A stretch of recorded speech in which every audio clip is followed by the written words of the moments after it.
deal with this. Dead babies. Oh, don't try this at home. I'm here to play a game with a very special guest. You know him as Uncle Fester from Wednesday. Tim Burton is right there, Jenna Ortega. I actually feel like, whoa, a cast member of Saturday Night Live. I am your mother. Close to my heart, Jane Silent Bob reboot. Fred Armisen. We're gonna pick 5 things that mean something to Fred. It's time for 5 things. all right. All right, so we got the candy section here. First of all, growing up, my mom was really into chocolate. And we used to have Toblerone around the house all the time. She would actually keep it next to her bed. As we got older, we would always love these, especially when they're a little cold, so you could sort of snap them off and eat. Do you know I never had one of these? What? I lived back and forth with my mom, but my mom didn't buy candy because she couldn't afford it. And when I wasn't with her, I lived with my grandma, who my grandma just did not want candy in the house, didn't let soda in the house or treats, snacks. Your grandmother didn't like anything sweet around? Did she eat any sweets? She did not. She did not eat sweets. You know what you do, like Lady in a Tramp? Ready?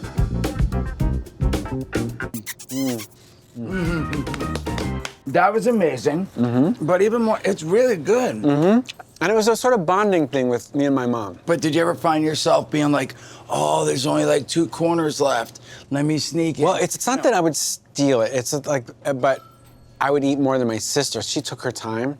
So what was left over, I would eat the rest of it, and now I feel bad. And I feel like I ate most of it. Are you doing a tour, I believe, October? Yeah. I'm going on tour doing it's comedy for musicians. I play music and stuff, but it's comedy. I love that. And then, so if you could pick any of these. I can't have too much sweets and stuff, because then it's like a little too, like it throws me off. Yeah. After the show, yes, I will get some fancy chocolate. I'll say like, oh, can we have like some dark chocolate or something? The closest would be, look at this.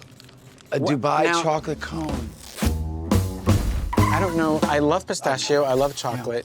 Yeah. Is pistachio happening a lot in Dubai right now? I have no idea. Pistachio cream inside. Ooh. There is. You gonna try it? I think there's 2. Yeah. Look at that. So it doesn't even look like what's in there, which has the top on it. It's empty. Yeah. It tastes like dark chocolate. I feel like we're in Dubai right now. Right? Right. Like we're looking at a hotel that's really high up. Yeah. Whoa, look at those formations down there. Oh my goodness. And there's Lamborghinis down there. I'm so glad we flew Emirates too, the sweet. I don't know. You know what I mean? So him and I cuddled the whole way. We just slept. And then I was Big Spoon. And all it takes is one of these to transport. That really you to worked. Dubai. And right here we got this coffee maker. When I was in a band in the 90s, we would tour around in a van. At the time, it was hard to get like, you know, fancy coffee. Like Starbucks wasn't everywhere yet. And I used to bring one of these, but a little smaller one. Yes. And I'd bring a little bag of coffee. And so we'd go to whatever diner and I'd say, can I have some hot water? And then just make a little French press thing. Paints the picture of what it was like touring in the 90s. Yeah, you need to bring this with you because you need coffee. So you play drums, which I find the best instrument. It's the best instrument. Yeah.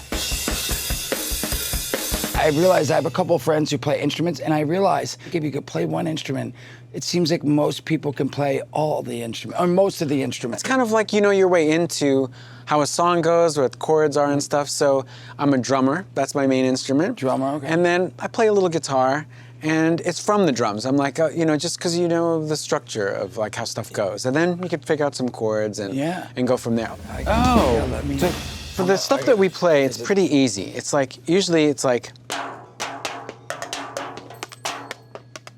Muse.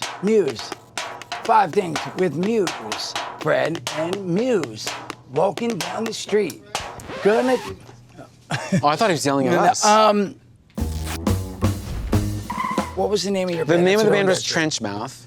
And we toured all through the 90s, and I loved it. We were in a van, and I loved every minute of it. Even if we had like $30 on us as a fully, still fun. Because we'd come into places like this and just, we could still feed ourselves. And I remember we'd get like cans of Coke, pretzels with peanut butter in them, and that was enough. What would you consider the music being called? Like, is it? I would say post-punk. So it was punk, and it was very frenetic. So it was like very like fast, like.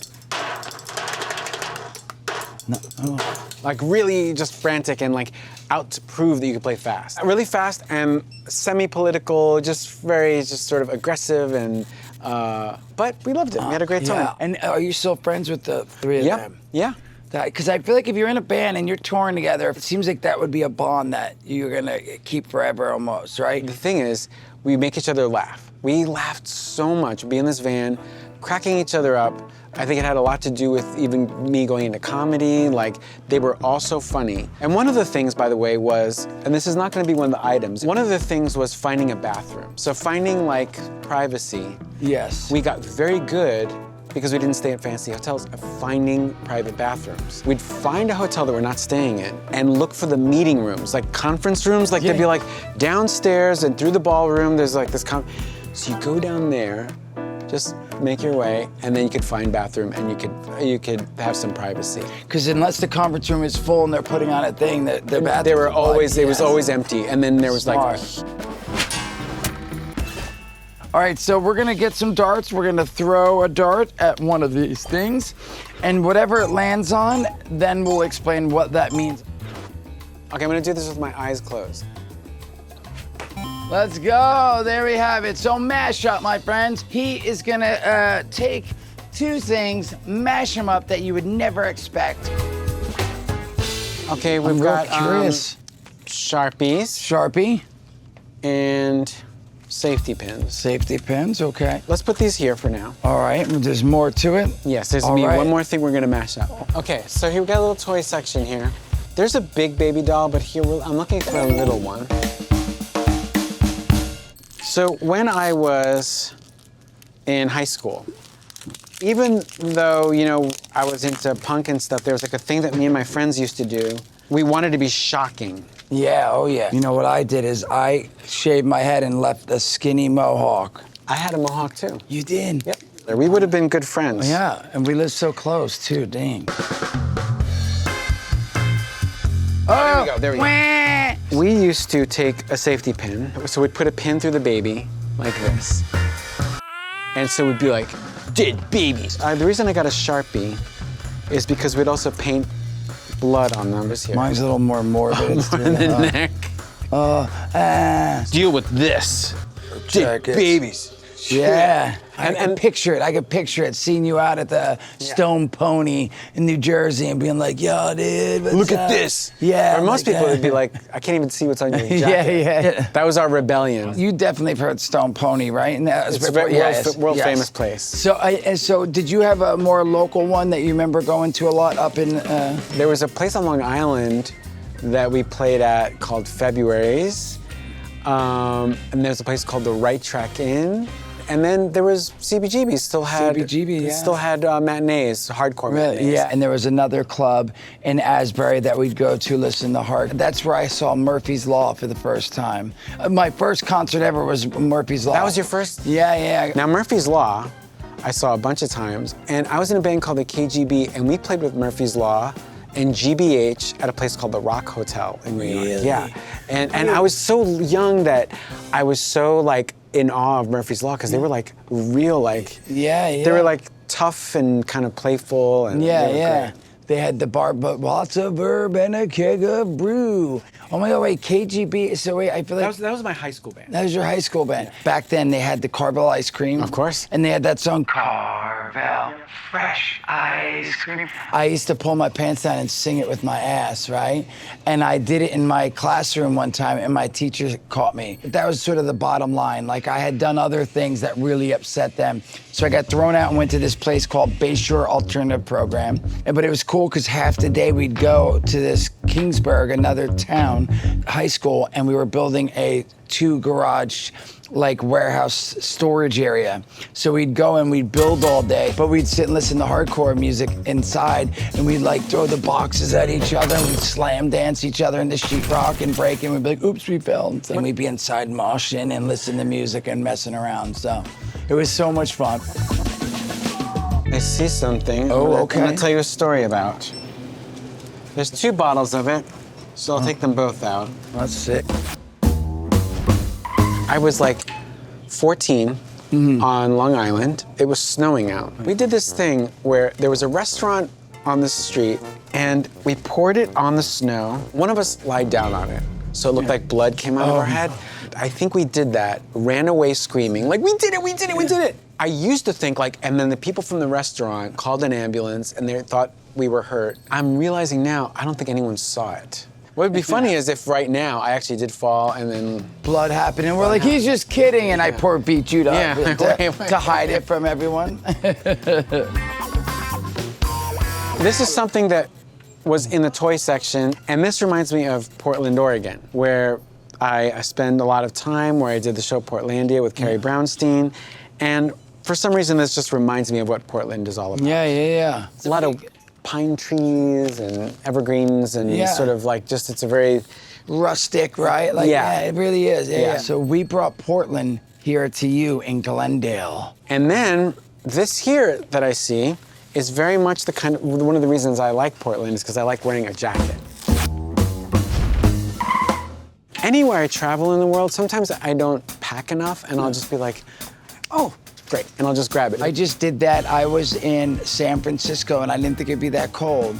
And I didn't bring a jacket, and there was a Nintendo store underneath the hotel I was staying at. Because of course it was Nintendo, so everything was $50, $75. And I'm like, I have so many jackets at home, but they had a really cool pullover with green leaves from the game Animal Crossing.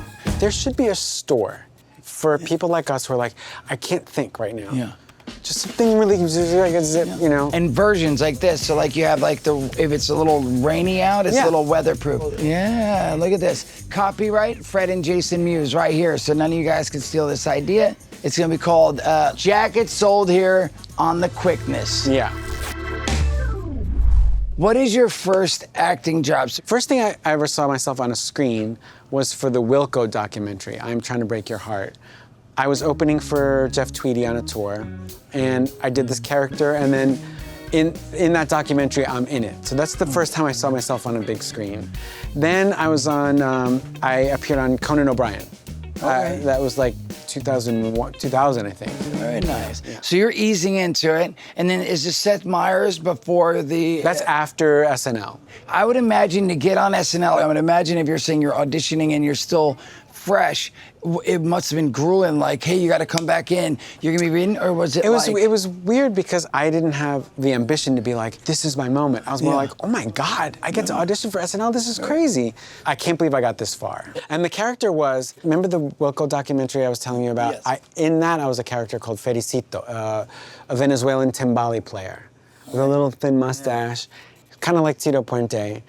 And I did that character. People think that Latin music is all about things like Shakira and Enrique Iglesias. But we have a lot more to offer, like Menudo. Ay, Dios mío! So first it was at a club at a UCB. I did my act and everything. I met Lorne Michaels. And then they said, yeah, will you come back and do it in the studio? So then that was at right where the monologue is and everything. Yeah. And there was Lorne and Tina Fey was there, and I just went through it. I rehearsed it a lot. I practiced over and over, military style, just like really get through it. Mm-hmm. So when you got the call, though, when you get the call and they're like, you're in, were you just like, holy, and who's the first person you called? I kept it under wraps. You did, okay. So I was very cryptic, I remember. I would tell people, like, I have to go to New York for this TV thing. Kept it really quiet. And then little by little, like, then it was the week of the show and I met everybody. I think my parents knew and a couple of close friends, and that was it. So last question before we go play Muse or Lose. You could be touring from now and for the next 5 years. You could do just stand-up comedy or do Addams Family. If I had to choose. You were limited. They were like, you have one thing, you gotta focus on that. In a way, it would be Addams Family because it's been going for 3 seasons already. Wednesday, for that whole experience, and how it's a lot of work, but it's really, in the moment, it's great. Like when I'm in the costume, and Tim Burton is right there, and Jenna Ortega, I actually feel like, whoa, I can't believe this is life. Yeah. All right, guys, it's time for our game, Muse or Lose. Fred and I will tally up each one of these items, and the closest person to the actual number wins. Boards! Look at that. Bum, bum, bum. All right, here we go. Don't let me see. Let's see that. All right. How many baby toys did we get? Oh my goodness, I forgot the babies. I came up with the number $80, little man. You? 88. Pretty, look, we're in sync, we've realized, for many of these things. That's those mohawks. That's it, right? Give us that price! So the actual price is $102.72. Whoa, that means you are the winner, chicken dinner. All right, that was 5 things with Jay Mewes. See you next time.